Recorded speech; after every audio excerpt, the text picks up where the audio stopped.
Each of our panelists will be discussing racial disparities and the next steps in South Florida.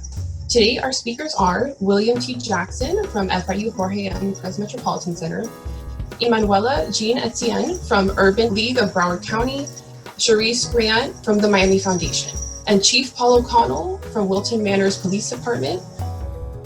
Blacks and Hispanics in South Florida were less likely to see a doctor due to costs when compared with their white counterparts.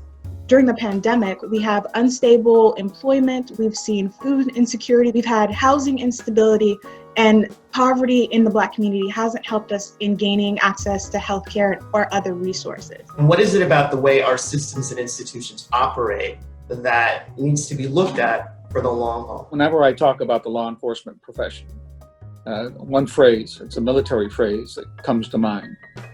We have met the enemy and they are us. That truly applies to the law enforcement profession. In Florida Department of Education data, Black students have some of the lowest graduation rates, just behind homeless, foster, and English language learner students. The housing moratoriums are about to end, and what we anticipate is seeing a flood of evictions that we aren't ready for. Intentional racism was codified, socialized, normalized into our country from its times of inception. Eradicating that does and will always require our intentional, sustained focus. Even when things are quiet, it does not mean the issues have gone away. We have some very poor hiring practices. We have some very poor training practices. And we have even worse ability to rid our ranks of those that don't deserve to wear the badge. The median earnings of Black or African American residents were lower than both their white and Hispanic counterparts. Our role is to build resiliency within our communities, is to provide access to information for these families so that they know how to prepare for the next steps. Those first round of grants were about seizing the moment. And we made a decision that we were going to find and invest in organizations that had less direct access to institutional money, that had boldly stepped up to the crisis in that moment. With the substantial amount of Black and African American workers employed in service occupation pre-COVID-19, they are expected to be disproportionately affected by the employment loss plaguing the service sector.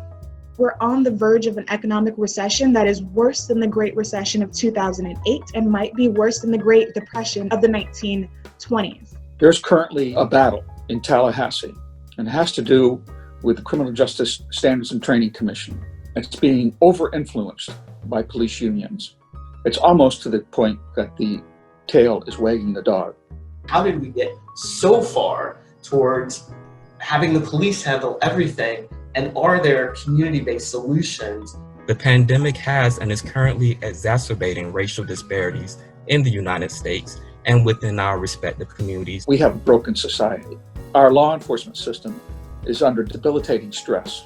I worry about what's going to happen with masks. Are we going to wind up with a whole new group of people who now have a criminal record because they're not wearing a mask? Our role is to bring law enforcement into conversations with community members so we can find solutions and build trust over time. It's going to be a lot of work. Thank you for your time. But it doesn't mean that it can't be done. Thank you. Thank you. We got work to do.